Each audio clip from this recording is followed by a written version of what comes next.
All right, guys, this is the first Speak podcast, and today we have a very awesome guest here, all the way from Florida, good friend of mine since high school, Joe Calderon. Good morning, Joe. Morning, man. How's it going, man? How's the coffee? Bro, coffee's amazing. I told you, man, that French press is legit. Dude, I can't believe you're here right now. Like, we're legit recording a podcast. I've been talking about this for months. I know, man. I remember when you first started bringing it up. Yep. And now we're here. Yo, shit is crazy, man. You know, I mean, I just found out, or I decided to show up to Edison a few weeks ago. Mm-hmm. You know, and then once I decided to come and I knew you had this, I had to come check it out. Yeah, I was like, yeah, we definitely got to record something, you know, even if I don't come out with this right away. Like right now it's what is it, January still? Yeah, it's still January. So looking to launch the actual podcast around March time frame. Mm-hmm. Just need to do, you know, some more recordings and stuff like that. But dude, I'm so happy that you're here, man. So hey, I'm happy to be here, bro. So yeah, man, let's get into it, man. Like let's go over like your background. We played high school football together. You know, and after football, you know, after high school and everything, you went off to the Coast Guard, right? Yeah, I joined the Coast Guard. Right out of high school, I waited about 5 months to get shipped out. Mm-hmm. I got stationed in Hawaii for a few years, and haven't really been back since. Oh man, so how'd you like being in the Coast Guard? Like, and how long do you serve for? I was in for 5 years. Okay, but it was pretty good. Benefits were good. Mm-hmm. Serving with some good people, good experiences. But it's actually nice being out with having all the freedom in the world. Yeah, I bet, man. I bet my brother said the same thing with the Marines, you know. Yeah. So, but and then after Coast Guard, like, how'd you get into? Because right now you're a teacher, right? Yeah. So once I got out, I went to school at HPU in Hawaii for a year. Didn't work because my GI Bill pays me to go to school. Okay. So I stood out there for a bit. I decided to come back and visit for 5 weeks, the longest I've been back since I left. And once I went home, I saw my parents were getting a little on the older side. I saw my brother and his kids, they were getting a little bigger. Mm-hmm. And I was like, damn, I think it's time to come home and be a little bit closer. Mm-hmm. So about 4 months later, packed up all my stuff, drove cross country to Tampa. Started looking for teaching jobs. Of all things, man, all teaching. Things, yeah. Come on. So I was like, I'll teach for a little bit, go to school full time. Mm-hmm. So the school that I teach at was 10 minutes down the street from where I was finishing my bachelor's. Oh, wow. Yeah. Okay, so that kind of worked out then. It did, but I actually didn't finish school at University of Tampa, which mm-hmm. I intended on, because they cut my credits in half. Oh. Yeah, so they added like an extra year and a half of school. Mm-hmm. So I ended up transferring back to HPU. Okay. And finishing online. All right, hey, online classes, that's, you know, the way to go too. It's a little bit simpler too. But yeah, so like what grade do you teach right now? Like, is it elementary school kids, middle school? I teach preschool phys ed, bro. Preschool phys ed? Is that even a thing? It is. So the school that I teach at is a private day school. Okay. So it's privately owned, but it falls under Hillsborough County mm-hmm. as far as education goes. So my youngest kids are 18 months old. Wow. 18 months old. Yeah. That's young. That's really young to be. I mean, don't they do phys ed like every day, just running around the house? Well, yeah, they do phys ed even trying to get up because they can't hold their own body weight. So are you teaching them how to do like push-ups and sit-ups and stuff? So let me tell you about my first day.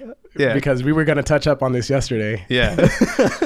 But after my interview with the director, co-director, and the owner of the school, they asked if I could show up the following week. So I spent that entire weekend putting together a business plan, involving things that I thought phys ed would involve doing for elementary school kids, because they had mentioned that I would be working with elementary school kids. So first day on the playground, I'm setting up this little soccer setup, having them kick balls, kind of do basics or whatever. Mm-hmm. And the door opens, and I have 18-month-old toddlers literally falling out the door. Are you serious? Like, Yeah, like how the heck did you deal with toddlers? so as soon as they got out there, I looked at my 2 coworkers that obviously this is the first time I'm meeting them. Mm-hmm. And I tell them, like, I had no idea that I was going to be teaching kids this young. Like, I don't even know where to start with this. Yeah, it's definitely different than like high school kids for sure. But after a while, I kind of figured it out. Mm-hmm. You know, I went back, redid my lesson plan to work with these kids. Mm-hmm. So most of the things I do with them is teaching them how to walk, teaching them how to use their body weight, teaching them how to bend, pick up things with 2 hands. And I also do a color coordination with them. Okay. So I'll set up buckets, red, blue, yellow, have them pick up a blue ball, throw it in the blue bucket. Okay. Pick up a red ball, throw it in a red bucket. Oh, wow. So it's really good to like develop them, especially the cognitive part as Exactly. well. So and cool. A lot, obviously they're 18 months old, so they don't talk. Mm-hmm. So by me teaching them every day and repeating blue, red, yellow, a lot of the times their first words are blue, red, and yellow. That's great. Yeah. So I have parents that come up to me and they're like, my kid said blue yesterday. And I was like, yeah, because we're using blue buckets, blue balls right now. Mm-hmm. Yeah. So it's pretty legit, man. That's wild, man. So how long you been teaching? I've been doing it for 3 years. 3 years now. Yeah. Nice. So, or a little longer, because before I left Hawaii, I taught at a Catholic school out there. Mm-hmm. And then obviously it was for the summer, a little, it was kind of like the in-between me leaving Hawaii and me getting to Tampa, Mm-hmm. you know, just to kind of have some pocket money. Okay. Yeah. So, like how, like, do you recommend like teaching like as a profession, you know? Because I know that's one of the lowest paid professions, but maybe we want to touch on that a little bit. So the biggest thing, all right, so I teach preschool phys ed, and then I do elementary school tutoring after. So from 8:30 to noon, I teach phys ed with my toddlers 18 months to 4 years old. Mm-hmm. After that, I do tutoring K through 5. Okay. The biggest issue with education is really the parents, man. Really? Yeah, dude. Why? The parents get in the way of stuff, or? They get in the way. They're very entitled. Mm-hmm. Like in what sense? Like they're trying to get their kid ahead of every other kid? Yeah, they're very entitled. They don't like the way you do things. Mm-hmm. They want to be too involved in the classroom, Okay. especially when it comes to discipline. Okay. You know, so something will happen.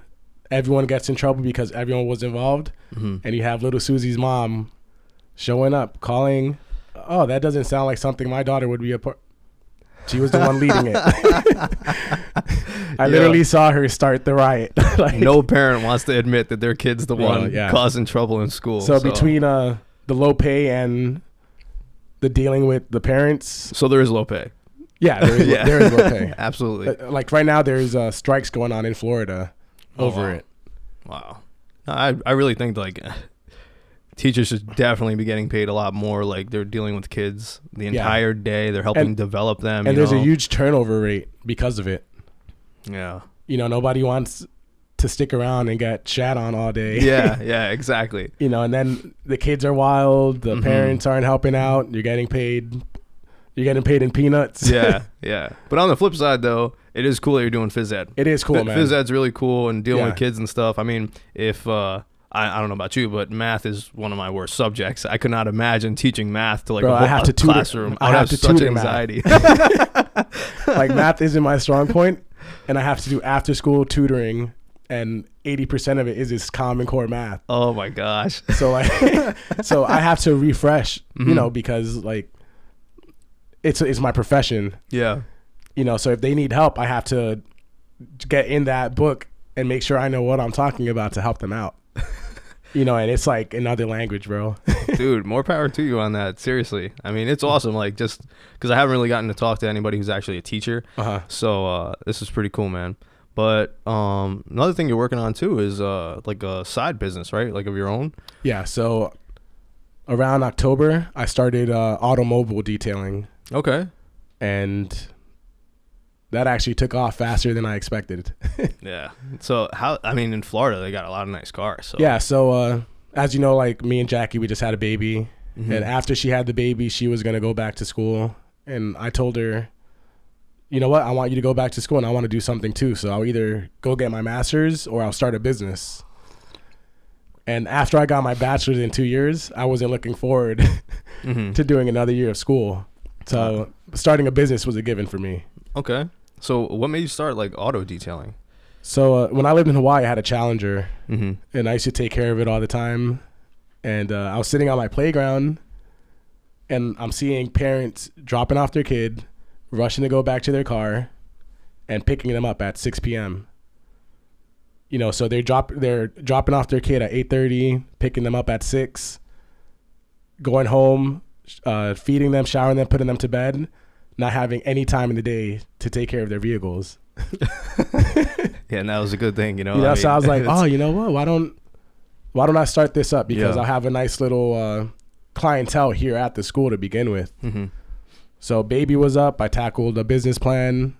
By the end of it, I had it running in about 3.5 weeks. Dude, that is fast. Yeah. I mean, auto detailing is a lot of work, you know? Like, there is a lot that goes into it, a lot more than people think. It's not just like, you know, washing a car, putting some shampoo. Yeah, it's strenuous on the body, too. Yeah. Because you're twisting, you're bending. You're working on bigger vehicles. You got to make sure that you're hitting every single spot. You know, you got to be careful with people's paint. So you can't lean on the car to really get to certain spots. Right, right. You know, you gotta be real flexible doing it. Yeah, I mean, we got our Tesla actually done with like a ceramic pro coating and stuff, and like we had to leave it there for like a couple days, and it was in like a dustless shop, like all this stuff like that, and I didn't realize how much actually goes into that. So yeah, I could just imagine that's a lengthy, expensive process to get done. So like, why did you want to start that exactly, like detailing over like anything else? It was just because of the clientele in your area? Yeah, the clientele, I figured it'd be easy to start up, and it'd be something that I could kind of pawn off to someone to work for me.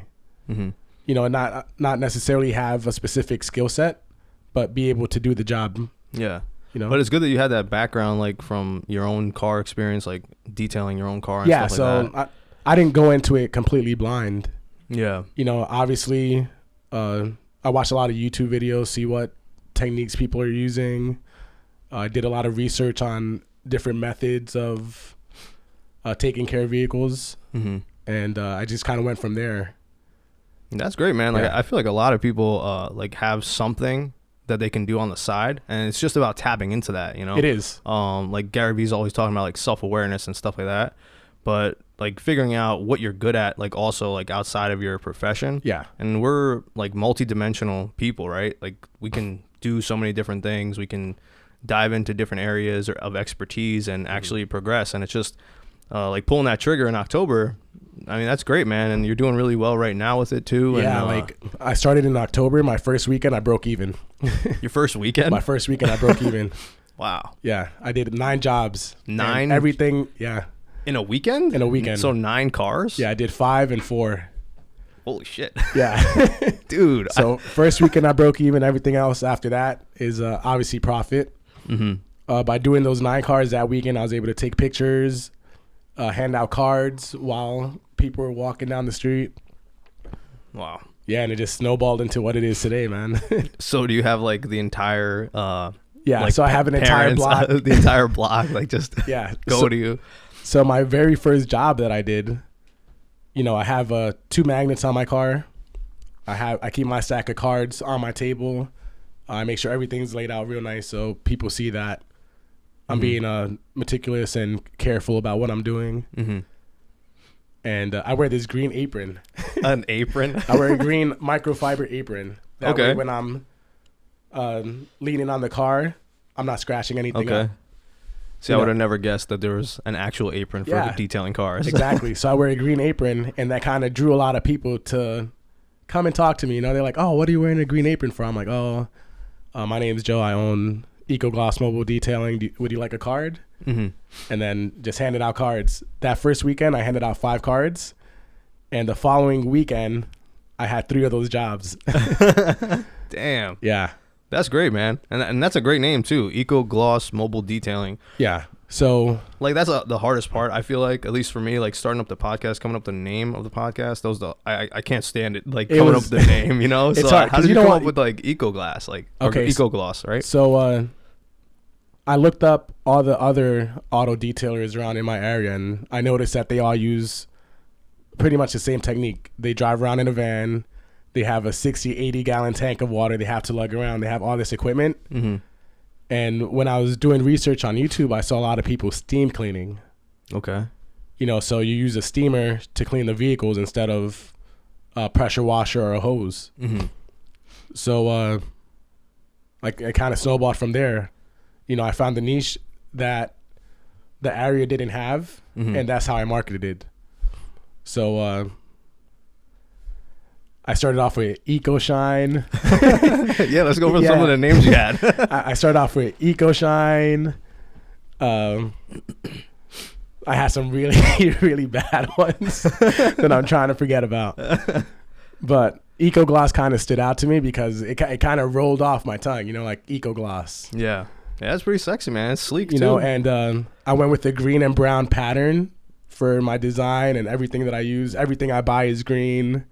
Mm-hmm. When I set everything up, when I show up to a job, you could kind of tell that it's eco-friendly because I have brown paper bags to throw my garbage in. Oh, wow. Yeah. So everything is like the whole thing is the whole thing's eco-friendly, yeah. Okay. So I use a steamer and eco-friendly concentrates. Okay, so it's good for the environment. Exactly. When I use a steamer, I'm using a gallon of distilled water. Mm-hmm. There's no chemical runoff into the street.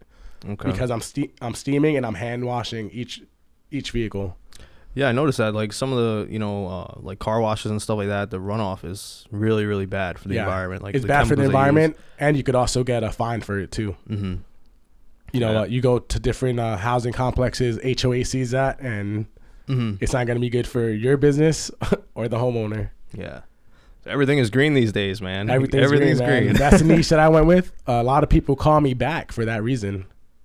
You know, I show up to jobs and they point me to their hose, and I'm like, oh, I don't need a hose. And I explain to them the process, and they're like, wow, that's really amazing. And it's good for the environment. Yeah, everybody wants a poppy to be hand washing their car. You know? Yeah, exactly. And another thing, by going the steam route, I'm able to detail in people's garages. Really? Yeah, because there's no chemical runoff. I'm not using water. There's not soap suds everywhere. Okay. You know, so it's very convenient for the homeowner too.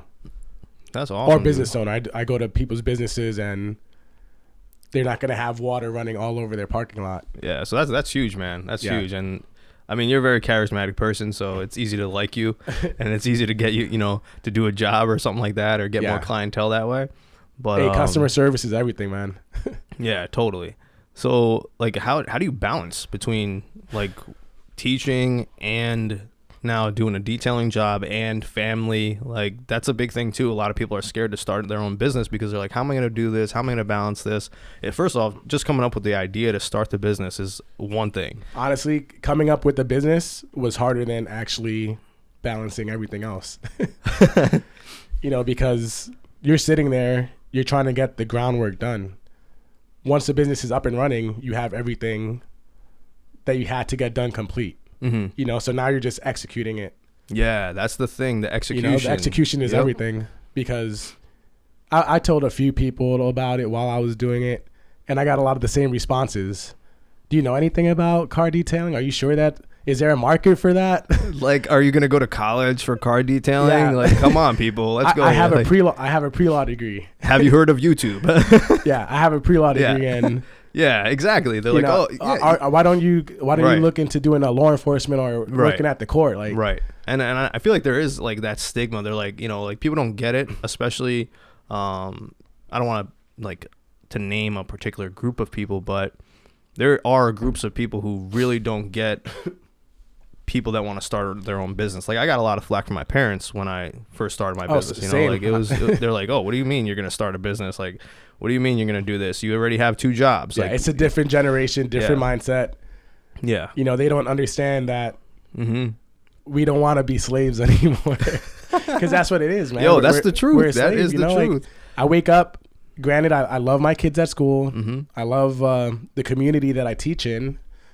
I love everything about it. But even if I had my daughter, you know, my daughter's in Nevada. Even if I had my daughter here, I don't want to work from 8:30 to 6 just to go home, shower her, feed her, and put her to bed. Yeah, I'm with you on that. Every single night. Totally with you on that, man. You know, and I touched up on this last night with you again, that I'm actually putting in my 2 weeks to finish teaching because EcoGloss took off. So after 3 years of dealing with these little fuckers, you're just gonna wash your hands and pass it on to somebody else now. And again, it's not personal or anything, but no, absolutely. I want the flexibility to go see Alina, mm-hmm. and the money's too good, man. Like I work from 8:30 to 9, mm-hmm. or 8:30 to 9. Shit, that's a long ass day. That's a long ass day to be with those toddlers. But I work from 8:30 to 5, and shit, I lost my train of thought right now. So 8:30 to 5, you're gonna be working. Yeah. So now you have more flexibility. Yeah. So now I have more flexibility because I work from 8:30 to 5, mm-hmm. and I get about 15 jobs or 15 calls a week, not including my monthly clientele that I take care of. Mm-hmm. 15 calls a week that want to schedule during the week, and I can't because I'm working my 8:30 to 5 job. Oh, so now you see there's opportunity that you're missing out on. Exactly. And these people potentially might go to other people for detailing during the week. And you're going to lose out on profit. Yeah. So, and I have a little skit that I kind of go down mm-hmm. to make sure that I can make it work for them. You know, I let them know that I'm not available from those times. Do you have a garage with lighting? Do you have a driveway with lighting? mm-hmm. No. Do you have a garage with good lighting? No. Right. Would I be able to squeeze you in on the weekend? No. Would I be able to possibly come around this time next week? Mm-hmm. You know, so I kind of go down my steps, and if it doesn't work out, I miss out on the opportunity because I'm at my 8:30 to 5 job. Yeah, exactly. So this is good. This is great, man. I mean, congratulations. Like you already put in like your it's a good problem to have. Yeah. Yeah. I mean, so before I flew out here, I sat with my director at my school, and I let her know, like, it's time. That's exactly what I told her. I sat down and I kind of shook my head, and I was like, it's time. And I didn't have to say anything after that. Oh, she already knew. She called the co-director over. We sat down, and they got very emotional because they know everything going on with Jackie and Alina. Right. And they got real emotional. They were happy that I made that decision. Mm-hmm. They were like, oh my God, like, it's kind of a relief for us because we've been wondering, how have you been doing it? Yeah. How have you been showing up, working like nothing's going on in your life? Yeah. And I mean, dude, you've always had like a great attitude, very positive outlook, and you have like such good charisma, you know, around people too. Mm-hmm. So I feel like people really appreciate that, and you're very genuine, and that's like a big thing too. Like it wasn't like you were trying to screw over anybody or mess around like that. You know? Even right now, I put in my 2 weeks, but I told them, bring somebody in. I'll train them up, and I'll leave when I'm comfortable. Right. You know, I'm not just going to dip out in 2 weeks and leave you guys with a big void to fill because I'm the only male out of 60 staff. Wow. So I'm the man of the house. Those women love you, bro. I'm the man of the house. Oh, my God. You know, I show up, I'm coach. Yeah. You know, like all the parents see me. They know that their kids love me. They know that I'm very genuine with them. I don't yell at them. I'm not. If I have something going on, I'm in a bad mood, I don't take it out on them. Mm-hmm. You know, they actually do the opposite. They help cheer me up. Yeah. You know, help take my mind off shit. Yeah, that's great, man. Yeah, so I want to make sure that they find someone that could fill those shoes. Yeah. Not someone that's just looking for a teaching job. You know, Mm-hmm. because I do a lot more than teach there. Right. So you were mentioning your girlfriend Jackie, right? So Yes. she's going through some things right now, like health-wise. If you wanted to touch on that a little bit. Yeah, we could talk about that. So I told you I'm an open book, man. Yeah, like, I'll talk about whatever with you. But so yesterday we actually had there was a fundraising event right at the Brownstone in Edison, New Jersey. Yes. It went really well. I'll let you start off by talking about your girlfriend. All right. So Jackie has lupus. She developed it when she was 19. And ever since I've known her, or I've been dating her, she's been dealing with flare-ups here and there. Every year, she gets some type of flare-up that hospitalizes her. And once she got pregnant with Alina, for those 9 months, she felt amazing because the baby produces antibodies that fights off lupus. Oh. So while other women get pregnant and they feel like dog shit, Right. Jackie felt amazing. Like she was getting up at 3:30, 4 o'clock to go to the gym with me. Wow. Dude, that's so interesting Yeah, how your body works. She looked like, amazing. oh my You know, gosh. her hair was nice and shiny. Her skin, like it was an amazing 9 months for her. But once she had the baby, you know, all those antibodies start to leave, and her lupus came back, and her health just went downhill. Every time her lupus flares up, it attacks her kidneys. So the final flare up that she had after she had Alina really damaged her kidneys to the point where they were functioning less than 7%. So she went into kidney failure. Oh man. Yeah, so she had to go through like dialysis and stuff yeah, like that? she's doing dialysis 3 times a week for 3 hours. Okay. Every other day. We're in the process of doing in-house dialysis as opposed to going to a dialysis center. So I believe that's going to start next week. Right. So that's tough, man. Like I don't know how you like dealing with that, plus your job, plus the business. Like that's that's something, seriously. And you being like supportive too, right? Like you guys, like you're in Tampa, right? Yeah, I'm in Tampa. She's in Henderson, Nevada. And she's in Nevada. Yeah. So the distance got to kill you there too. It sucks, man. 3-hour time difference. After she does her dialysis, she gets migraines. She throws up. She doesn't feel well. So she does her dialysis at a center right now. And once she gets home, she just wants to knock out. Right. You know, but at the same time, she's trying to be the best mother she can. Right. And I want to FaceTime, see the baby, talk to her. Yeah, absolutely. And there's times in the day when I can't because she's sleeping and she doesn't feel well. You know, so the communication aspect of it is pretty difficult because of logistics. You know, because I also work my 9 to 5 and then I do a detailing job like right after I get off, if the person has a garage, of course. Yeah, definitely. You know, and that could take me anywhere from 2 to 3 hours. So I'm looking at 8 p.m. I go home. I got 4 dogs. 4 dogs? Yeah, I got 4 dogs. I got to let out, Jesus. feed. They're excited to see me. Oh They're my jumping God. all over me. I'm fucking exhausted from the day. And I'm trying to FaceTime Jackie and Alina. And yeah, man. 4 dogs? Seriously? 4 dogs, bro. What kind of dogs do you have? I have a white German Shepherd, a black pug, and 2 mutts. Wow. Yeah. German Shepherds are beautiful dogs. Oh, she's amazing. She's too smart for her own good, though. Yeah, German Shepherds, man. We had a German Shepherd mix when I was younger with a Husky. And man, super smart dog, very protective, you know, territorial. So Very territorial. great animals though. Great animals. So the thing with German Shepherds is that the males are more protective of territory and the females are more protective of the pack. So I had a female when I was growing up, and yeah, she was always around, like me and my little brother, my sister too. So that makes sense now. Yeah, she's awesome though, man. Like I said, she's too smart for her own good, so I have to do. Dude, but why 4 dogs? Holy shit, that's a lot. Well, Jackie had 2 and I had 1. Oh, okay. Yeah. And then where'd the 4th one come from? Jesse, we wanted a big dog. Okay. Oh, Yeah. one big happy family, Yeah, man. Because her 2 mutts are small. They weigh less than 20 pounds. Okay. So around St. Patty's, my birthday, Jackie went and picked up Jesse. Nice. Yeah, nice. we went to the pet store. We were looking at an Akita and a Newfie. A Newfie? Yeah, What kind of bro. dog is that? A Newfoundland. Let me. How do you spell that?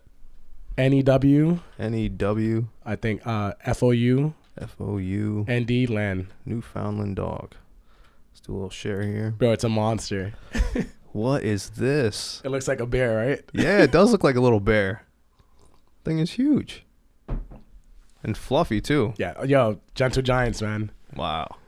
Beautiful dog. Yeah, so she knew that I wanted a big dog. She wanted a big dog, so we went around kind of shopping around. We went to Craigslist first.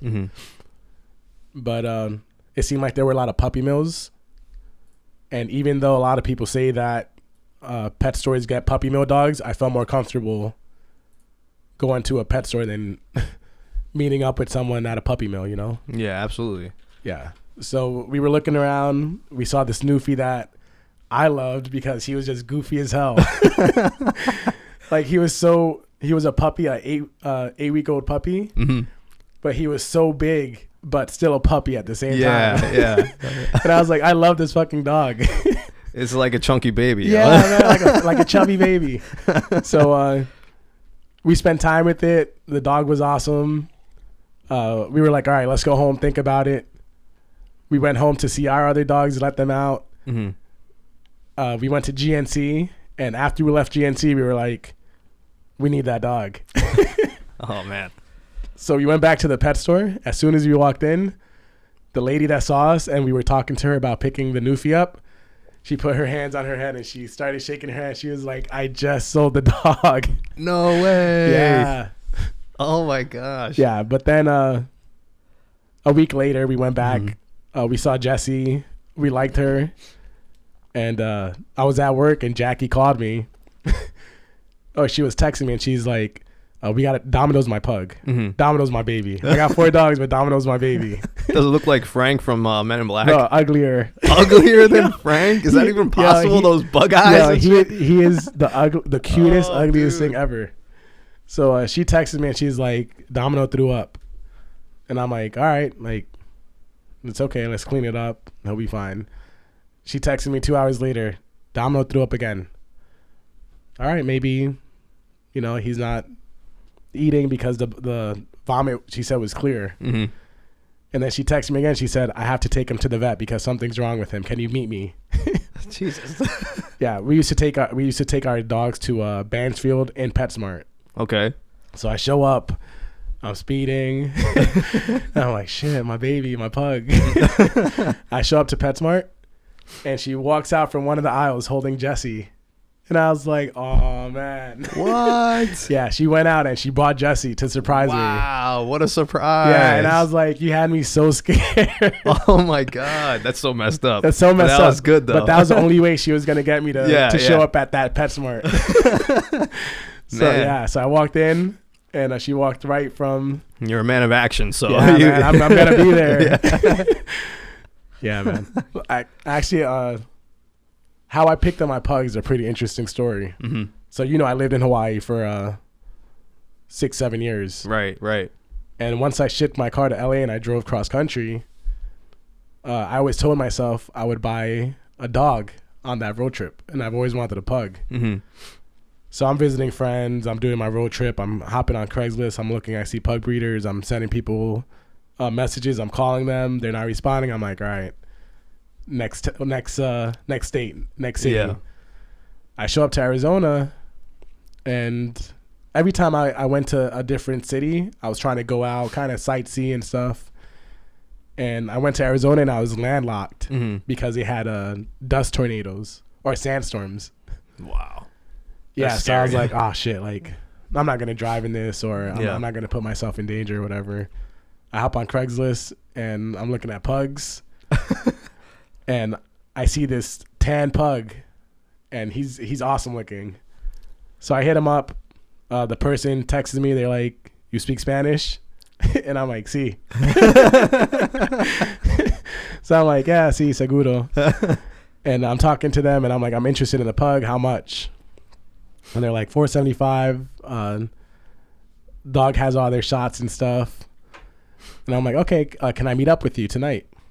So I go to their house. They're showing me the 2 dogs that they have, the tan one and Domino. Okay. I've always wanted a tan pug. So I'm like, I'm looking at him. The other one, Domino, is walking around. He's like scratching at my foot, sniffing, trying to like say what's up. And I'm like tussling him. But I'm looking at the one that I want. Mm-hmm. So I tell them, I'm leaving tomorrow. I'll come back in the morning to meet up with your husband so we could talk about it. So before I checked out of the hotel, I was like, you know what? Let me go pick up the dog now. I'll bring the dog back and I'll pack all my shit and then I'll go. So I meet up with the husband. He shakes my hand. Oh, I'm Joe, whatever. He's like, so my wife says you want this dog. And I'm like, yeah. Can I spend a little bit of time with it before I make this life-changing decision? Like spontaneous decision to buy a dog on a road trip. Yeah. With no job yet. Oh, you are a brave man, dude. No job, nowhere to stay like for the long term, but I got this puppy with me. Dog's gonna be shit in your car.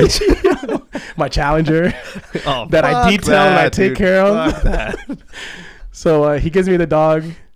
I'm looking at it. I'm trying to talk him down because he shows me the papers, and the dog's from fucking Mexico, man. What?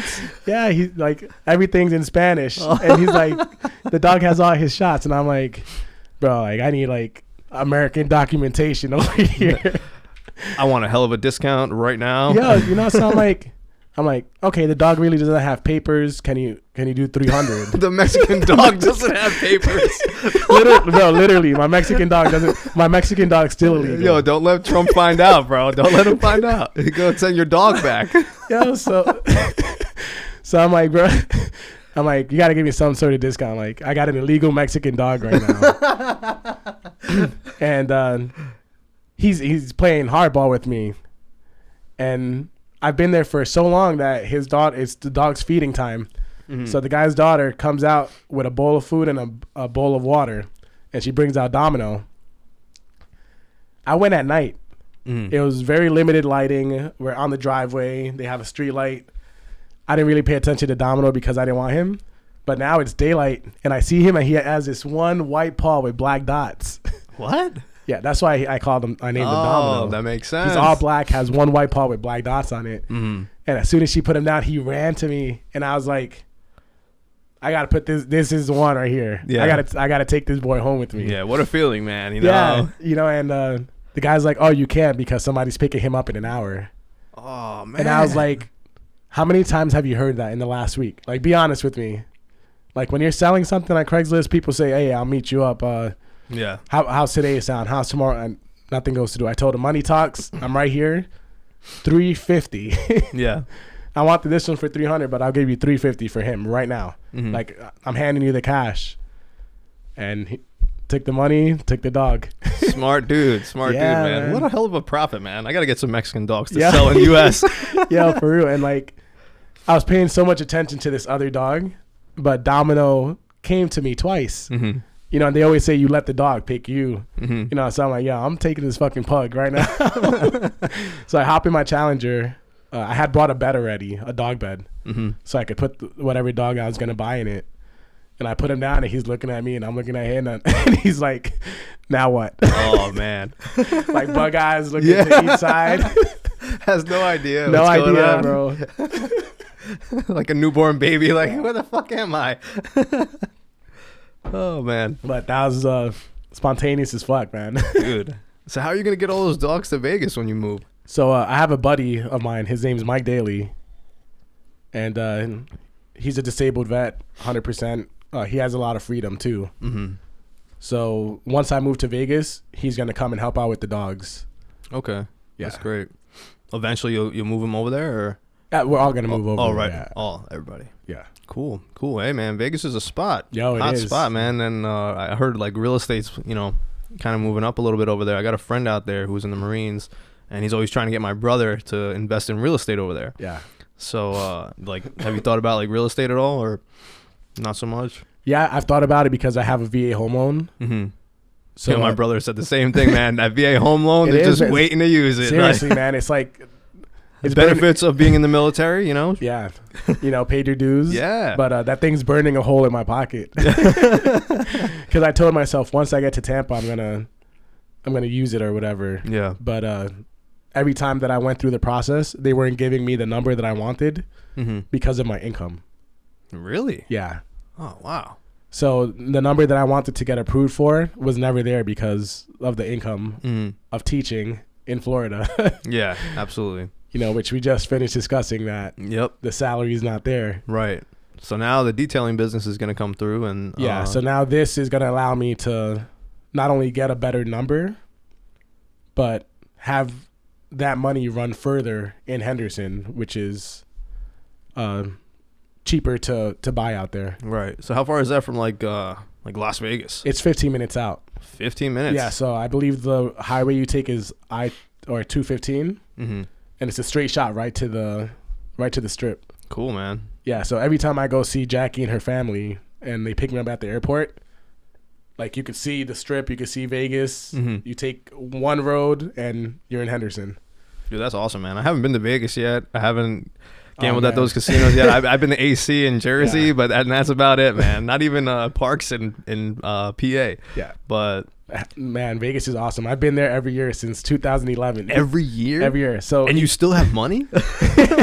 Yeah, thankfully, bro. Yeah. Holy shit, man. My wife will be having me on a leash. Yeah, Shit, but I don't. When I'm out there, like, there's a lot to do. You could go to shows, buffets. You could do a few hikes out there.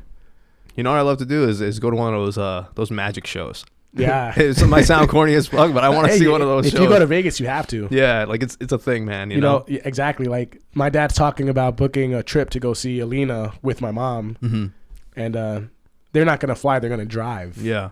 And they're gonna leave their dog with my 4 dogs. So I'm like, whatever. I grew up with Bandit. That's my family dog. Yeah. Like, he's fine. So they're gonna make a trip out of it. Stop in New Orleans. Go see the Alamo.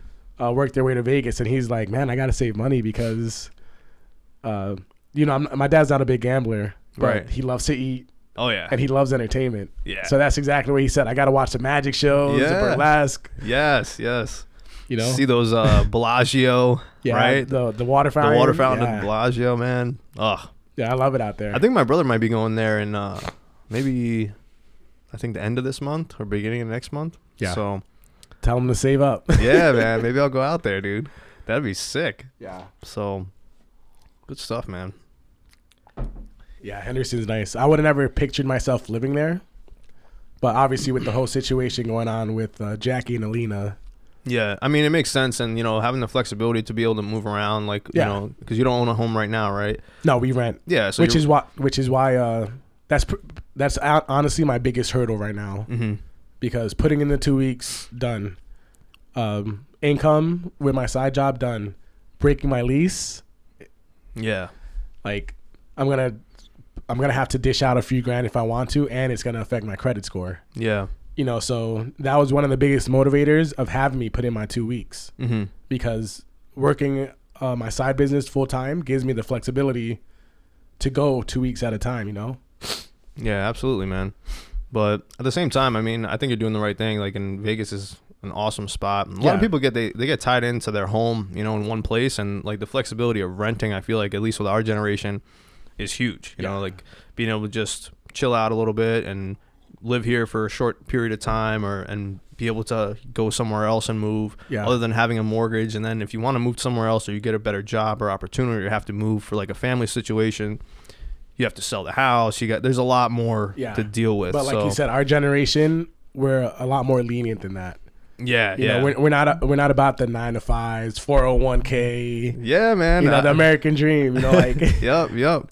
We're hustlers, man. Yeah, man. So I mean, dude, I gotta tell you, like, I've learned so much just from YouTube. This entire podcast is a product of literally watching YouTube videos. Bro, YouTube's free information. I don't know what to say. YouTube, zero debt with YouTube. Yeah, right? Man. So I mean, I'm gonna make a video one day, and I'm gonna like give a shout out to all the YouTubers who actually make quality videos that help me like figure out what mic to get, what cameras to use, and all this stuff. So, and one thing like on that same topic is a lot of people, they don't know how to do research properly. They don't know how to look stuff up. And I'm like, dude, like even friends of mine, they're like, oh, well, that takes time. I don't know if I really want to go on Google and look at all this stuff. But how much time do they waste through the day? Exactly, man. Bullshitting through Instagram or bullshitting, with other stuff, Part of the reason I was successful with starting my business was because I was making good use of my time. Yeah. In between my phys ed classes, I have 5 minutes. Those 5 minutes, I put it towards my business. I'm looking at different products to buy. I'm doing research on prices in the area. I was staying up with the baby at night, feeding her, not just binge watching bullshit, like hitting my business plan, Yeah, I can imagine that, like right now, because I don't have kids right now. Eventually we will. My wife is nudging me to start the process, Hey, I mean, we're practicing, but hey, that's the easy part. Absolutely, man. But dude, starting this and having a kid at the same time, that would be tough. I would still do it though. Definitely still do it. All right, so just picture this. You're in here. You have the baby right there with you. Is it really that difficult? No, actually. No, right? Because the baby cries, you pick her up. Yep. You turn, look at your whole setup, and That's true. You got two hands, right? That's true, man. That's true. And that's my biggest dream right now is because I hate commuting to work. And like that lengthy day, and you deal with so many different people throughout the day. You know what I mean? Like I'm a pretty like peaceful person. You just said commuting to work. Yeah. Right? Yeah. You told me that you commute 2 hours. Yeah, right? 2 hours. An hour man. there, an hour back. That's 2 hours every day. Exactly. Wasted on bullshit. Exactly, man. And if you do the math, like across the course of a year, that is a lot of fucking days. It you is. know? Like it's ridiculous. And now picture you have a kid. That's 2 hours of your day that you're missing. Yeah. You know, you clocked in at 9 o'clock, you left at 5, but you woke up at 7:30 to get ready, you know, like. Yep. And they wonder why I'm getting fluffy these days. Hey, that happens, man. Yeah. Trust me, I know. It's a bitch, dude. I gotta tell you, man, I don't know how The Rock does it, bro. The Rock and fucking Kevin Hart, all these guys, hey, listen, I get it, they're billionaires and stuff, but their schedule is fucking packed, man. It is. But think about this. If you were making millions of dollars, would you not be motivated to get your ass in the gym? Fuck yeah, I would. Like I do it now. Yeah. You know, for my well-being and just to take care of myself, you know. But if I got $1 million contract to get ready for a movie, hey, what time do you need me? Exactly, man. And money talks, dude. Yeah, and they're the movie star, so yeah, you know, making those big like bucks. that workout is what's paying you right now. Yeah, exactly, man. You know, your look is everything. Your look is what's gonna sell Under Armour gear. You know, like definitely, man. Good thing I'm not wearing Under Armour right now, and good thing the camera's got like my chest up. But ripped in high school, fluffy along the way. Hey, that happens, man. Whatever though, man. Hey, speaking of high school and working out, just so everybody here is clear, when I first started working out, it was with you and John Zapata. Yo, for real, back in the day. Throwing around those weights, no phones in there, nothing. Nope. It was fucking grit, bro. Yeah. It was rough. Sweaty little dungeon we had. Yeah, legit a dungeon, bro. And you heard those real iron weights like slamming against no plastic, like straight up iron. It was something else, man. And there was like that tenacity. I feel like a lot of at least like once Instagram blew up, like once the social media started, it started to change a little bit. I mean, seeing people do workouts and being able to teach things in the gym, it was kind of a really cool dynamic. Mm-hmm. But as far as the grit, where there's like dudes all around you with that testosterone there, just man. Blazing, you know? And dude, I remember that, man. Like it was intense. I felt like just a beast, you know? Like man. You felt that beastly feeling, and you had to be like that in order to survive, you know? Some of the younger guys or the smaller guys, they got better because of guys like us who are bigger, who are working out hard, who are pushing they see us throwing around weight, and they want to throw around weight too. They want to hop in with us, and they're gonna do 21s with us too. Yeah, those fucking 21s, 21s, man. Yo. I can feel my forearm cramping right now. I still feel like 21s are overrated, but it was great. I had a huge pump, you know, sleeves always rolled in high school. Cut off, you wear the fucking sleeve on your head. I had the sex ed teacher always saying that I was like an exhibitionist, always showing off my body. I feel like I am, but can't do that shit now. No, not now. But I went to the high school gym on Friday, you know, because I do a lot of powerlifting still. Right. I do a lot of powerlifting and heavy conditioning. You know, so not necessarily CrossFit, but I do a lot of strongman conditioning, sprints. Right. So I was like, let me go to the high school, get a workout in or whatever. Maybe I'll see some of the old coaches, some of the guys. How'd that go? It went cool, man. It still looks the same? Bro, it's different. Really? Like the atmosphere was different. It wasn't like what you just described right now, man. Oh, God. Yeah. Like, that's kind of frustrating. Yeah. They got to bring that tenacity back. Dude, if I was a coach and I saw anybody with a fucking cell phone in there. Well, they didn't have phones. No phones? No, all right, they didn't have phones. The dude, I'm not going to throw his name out there, but the dude running it, like he had a solid program going on. Okay. Yeah. So that's good then. Yeah, he had a solid program going on, but like I didn't hear the music blaring, the heavy metal weights clanking around. You remember when we did that crazy like circuit workout where it would be lightweight, but we would go like for like a minute or 2 minutes straight, Coach and then we would Benedict. Rotate. Dude, that shit was tough, man. Yeah. I remember, like, I felt like I was gonna die. Well, the dude that was running the weight room on Friday was running them through a circuit like that. Oh my God! I mean, it's a great. But like you said, they had the plastic weights. Really, there's plastic weights. Yeah, now? they had like the bumper. They had like the bumper plates. You didn't hear shit clanging around. The music wasn't blasting. Like people weren't screaming in there. Like it was very. robotic. Yeah. I think robotic is the best way to describe it. Right. Or clinical. Yes. Clinical. There we go. Man. Yeah. Man, I like the rugged stuff. I do too. You know? Like when I lived in Hawaii, I lived in a 3-bedroom duplex, and we had a garage. And I told the other dudes, like, we're not putting shit in here because this is where we're gonna work out. Hell yeah. So I got a Rogue squat rack. Oh, awesome. I got a tire. I got 3 different sledgehammers, different weights, battle ropes, 4 kettlebells. The green duffel bags that the military gives us. Yep. I turned 2 of those. Sea bags, right? Sea bags, yeah. You know, bro. Hey, my brother, man. Yeah. So I took 2 sea bags and I made 2 different sandbags, sandbag weights with them. Oh, wow. And same thing, man. Like, I would turn the heater on because we had the dryer and the heater in there. Turn the heater on, close all the windows, and we would get a fucking full-on workout in there. Damn, dude. Yeah. And, like, dudes would come over to work out all the time, and they'd be dead.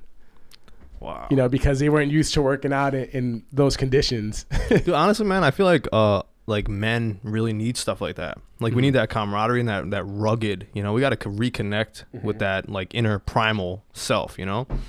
And figuring out ways to do that too in like a community, it can be difficult because there's like a lot of like clubs or fitness type gyms, but it's not the same. It's not the same. You know? There's too many instruction, too much instruction. Right. Or maybe even distraction, man. You got those girls in the gym now with those fucking leggings. Like, Jesus Christ. Hey, that's a Gymshark, bro. Yeah. All day. You got Gymshark everywhere. But, oh man. Yeah. But like you said, man, like the camaraderie, that's what it is. Yeah. You know, like going through some shit with some other guys to kind of build that mental toughness. Yeah.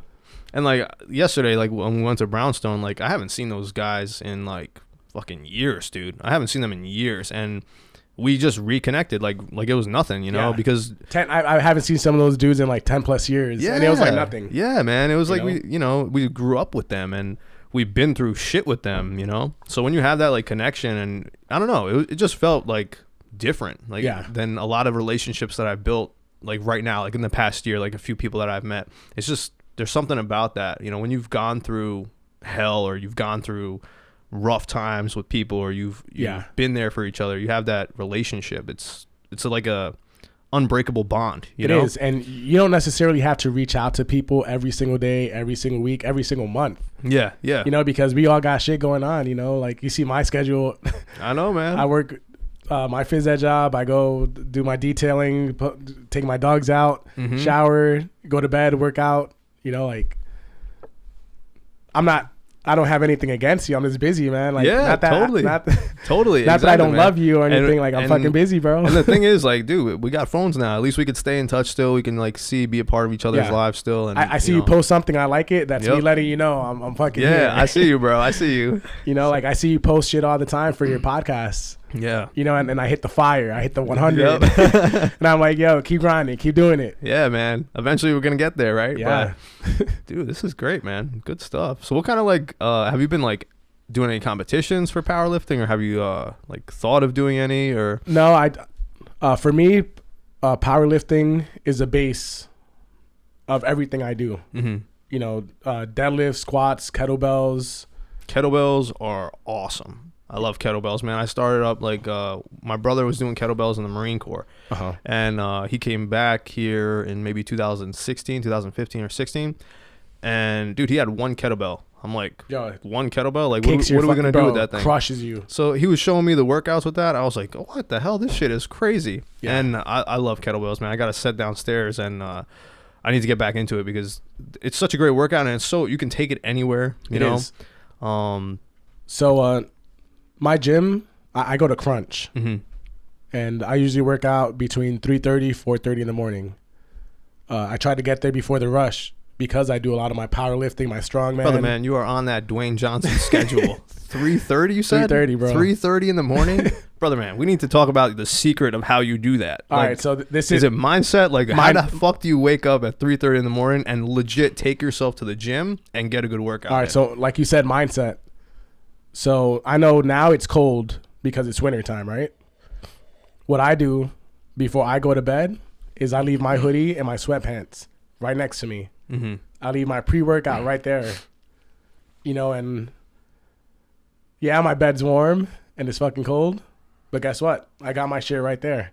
You know, throw my hoodie on, throw my fucking sweats on, take my pre-workout before I brush my teeth. Yep.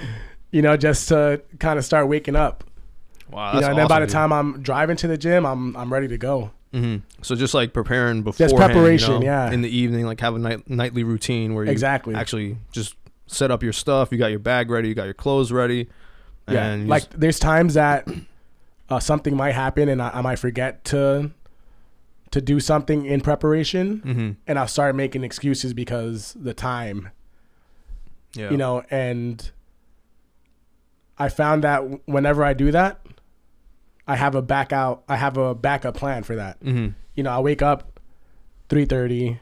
I'm kind of moping around because I just left my sweats Yeah. in the kitchen. It's fucking freezing. I'm like, shit, it's so cold. Do I want to get up and get it? You know, I'm debating. I tell myself I just woke up. Okay, first off, who leaves their sweats in the kitchen? But Well, I have a kitchen, and then I have my washer and dryer Yeah. by the kitchen. that makes sense. Yeah, I should have mentioned that.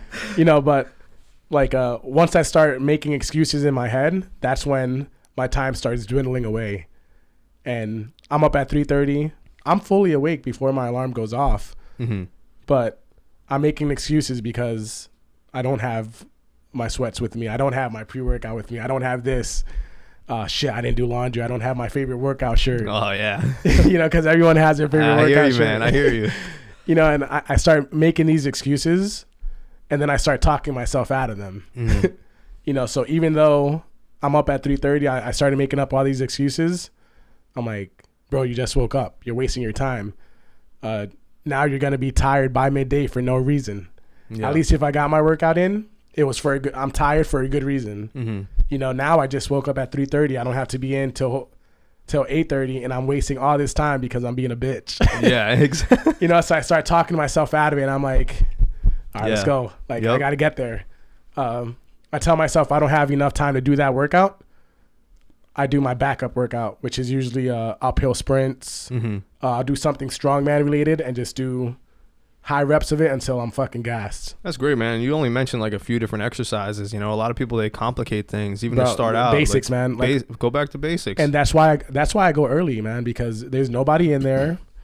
You know, when I want to do farmer walks, when I want to throw 300 pounds on the squat bar and walk back and forth, I can't do that at 7 a.m. Yeah. Because everyone's there doing stupid shit. Yeah. Where they shouldn't be doing stupid shit. Yeah. You know, you have the CrossFit turf, Yep. and I have people doing curls in the middle. Like, Oh my God. why? Look at all this room you got. You see Yeah. that I have all this weight that I'm literally ripping Yeah. my calluses out of my hand, and you're there doing bicep curls. Yeah. Like, bro, that's why I go early. Yeah, I'm guilty of that actually. Hey, I'm nothing wrong with but in the evening time. yeah, nothing wrong with bicep curls. Yeah. Just don't do it in a fucking way. I've done it on the turf before. I'm that asshole. Well, I don't know what to tell you. But you're absolutely right, man. Yeah. Absolutely right.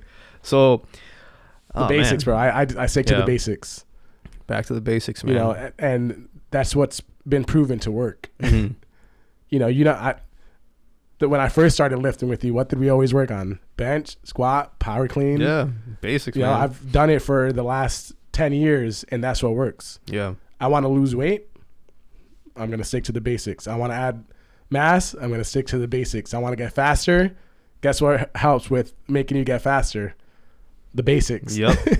Definitely, man. You know, running is going to get you fast, but squatting, deadlifting, that's going to make you faster. Yeah. You know, you got to work there are different twitches, you know? Yeah. And it's so rewarding, like, once you get that workout done, like, you know, It waking is. up as a bitch in the morning, but after that workout is Oh, done, it's amazing, man. so rewarding, you know? You know, like, And you know that, like, you kind of feel like you have an edge over some people at work or people that, like, that don't really work out. At least maybe I do. Maybe it's just ego talking, but, yeah. you know, like, I mean, I you're work like, with all women. I got nothing to prove. That's true. That's true. So, but, I'm not but yeah, it's like yeah. you know, like, dude, hey, I woke up this morning. I did a fucking workout. Yeah. Anything that hits me at work, bring it on, motherfucker. Yo, like, here we and go. And I walk in, I'm wide awake. I feel great. I just worked out. Yeah. I'm walking through the door. Everyone, hey, what's up, coach? Like, I feel great, you know? Yeah. And, Those endorphins, man. Yo, it does. Those endorphins. And I really do feel the difference when I don't. Mm-hmm. And times that something happens where I can go in the morning, I have an hour and a half lunch break. Mm-hmm. And that is the toughest. It's not the morning workout. It's the midday workout that kicks my ass. What do you mean by midday workout? Like, so I teach from 8:30 to 12. Then I get a break from from 12 to 1:30. mm-hmm.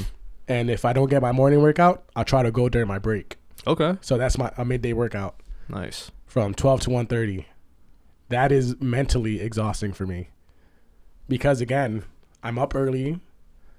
I just worked a full shift teaching phys ed, running around with toddlers, picking them up, throwing them in the air, bending down to give little slimy high fives to everyone. You know, I'm the only man there. So, hey, can you come move this desk for me? Can you come do this? You know, yeah, of course. That's my job. Yeah. You know, like I'm the coach here, but I'm also the man here. Yeah, totally, man. You know, so. But that's good. You keep yourself like so disciplined. Like you have a backup plan to your workout. Bro, the back. And you stay committed to it too. And if you fuck up in the morning, hey, listen, I'm going to work out in the afternoon. And just that workout in the afternoon is a reminder to not miss your morning workout. It is, because it's mentally exhausting to think, fuck, I just did all this. Now I have to go rep out 315 on the deadlift for 200 reps. Yeah. You know, like that's my punishment right there for not getting up. Discipline, man. Discipline. That's, you know, and not only that, now I have to fight the midday rush. Yeah. You know, I can't do the workout that I intended on doing because I have to go to my backup plan now. Right. You know, and I'll do a workout like that just to remind me, like, yo, you dumbass. Why Definitely. So what about diet, man? Like, what have you been eating? You pretty balanced out, or? So, you know, I used to be a heavier set. Mm-hmm. No, you're bulky as fuck right now. Yeah. You know, I weigh more than I did in high school. Wow. But I'm a lot leaner. I'm walking around at like 260, 265. Mm-hmm. I've put on about 25 pounds in the last few months. Damn holidays, bro. Bro, holidays. These moms baking for me, bringing in hot plates for me because they think I can't cook out. Oh, man. You know, working with the business. Mm-hmm. You know, I stop and I eat some bullshit. But diet-wise, I usually stick to paleo, keto. Okay. You know, fasting. No matter what, I fast. Oh, yeah.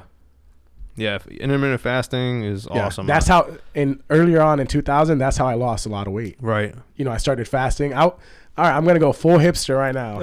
I was fasting before it was cool. Not eating breakfast or anything like that? Just skipping breakfast. Yeah. Having smaller windows. Mm-hmm. And again, doing the basics. Hitting my bench, squat, deadlift, power cleans. Mm-hmm. Because I'm fasting. I'm not going to go and do a crazy high rep shit, you know, really fuck me up. Yep. Well, that's crazy. If you can get your eating window down to like between 7 and 8 hours. Yeah. Right. 7 and 8 hours. I've gotten it down to 4. Oh, really? Yeah. And for me, that's optimal because I'll feel so satisfied eating a big meal. Right. You know, it's mentally draining to think, all right, I got to eat breakfast. All right. Shit, I just did this entire workout and I have to eat I have to eat breakfast right after. I got to make sure I eat my lunch, make sure I hit all my macros throughout the day. If I'm eating one big meal, I'm hitting everything right there. Yeah, exactly. Just knock it out in one try, man. You know, and I'm so satisfied that I don't feel the need to really binge. But I mean, waking up that early in the morning, like, don't you feel hungry like earlier? No. So, do you know who Sarah Bomar is? No. No. Do you know Katie Hearns? I think I heard Katie Hearns, actually. Yeah, so Jackie's really big into those two girls. Yeah. And she got me on a lot of their products. Okay. So I use their protein and I use their greens. Okay. When I wake up in the morning, the first thing I do, well, not the first thing I do, after I drink my pre-workout, I drink greens with apple cider vinegar and Himalayan sea salt. Oh, yeah. Yeah, Himalayan sea salt is great for you, especially to stay hydrated, too. Like, yeah, so mentally when I'm drinking that, it fills me, and I kind of look at that as a breakfast in a weird way. Mm-hmm. You know, so I'm not thinking, oh, shit, I'm hungry, I need breakfast. Like, I drink it, and that's part of my nutrition for the day. Mm-hmm. Yeah, that makes sense, man. You got a pretty solid routine going on now. Yeah, but you're taking away all my fucking excuses. But yeah, that's great, man. But I've known that I've been eating like shit for the last few weeks because life happens, right? Absolutely. I don't necessarily think it's an excuse when life happens, because life does happen. Mm-hmm. And you got to make decisions in the moment. Sometimes you don't make the best, right? But I've known that I'm either gonna be eating like shit or I have been eating like shit. So I've been lifting heavier. Yeah. To add strength and size. Knowing that when it's time to cut, I'm gonna be as lean as I can be. Yeah, definitely, man. Yeah, but I was walking around at like 225 prior to Jackie getting pregnant and everything going on. So you gained baby weight with Jackie? Yeah. It's good weight, though. Oh, man. I'm sweating here. And she was hitting the gym. Oh, really? Yeah. Yeah, they say that's good, right? Like for pregnant women to stay physically active. And yeah, so we didn't even have the excuse that she was at home eating shit. Yeah. Like we were both hitting the gym and I still gained pregnancy weight. But at least she's pregnant. She has an excuse. I don't. Exactly. Yeah. But it happens, man. Like, as long as you have a plan and you're ready to execute it, you can lose that weight. Yeah, totally, man. Dude, this has been awesome, man. Talking to you here like today, it's been a great time, man. Yeah, man. So. And I'm glad that I'm the first one. Yeah, you're the very first episode 1 for this podcast. Speak with Harris DeMarco, episode 1. Joe Calderon. Man, I'm pumped, man. But let's wrap it up, man. Right, thanks man. so much for coming out. Awesome, bro. Thanks for having me. Stopping by. It's like I said, I've known that you've been working on this. So when I knew I was coming home, I'm like, bro, get me on there. Yeah, man. I've been working on this since October 2019. It's now January 2020. And really just been grinding out in the evenings, nights, and weekends to do my research, putting things together, figuring out how equipment works and stuff. And I could tell, man. Like your setup is nice. So thanks a lot, man. Official, bro. But yeah, dude, thanks again for coming out. Yeah, of course, man. And let's wrap it up, man. Thanks, awesome, ladies and gentlemen. Very first episode 1 podcast, Speak with Harris DeMarco. Have a great one.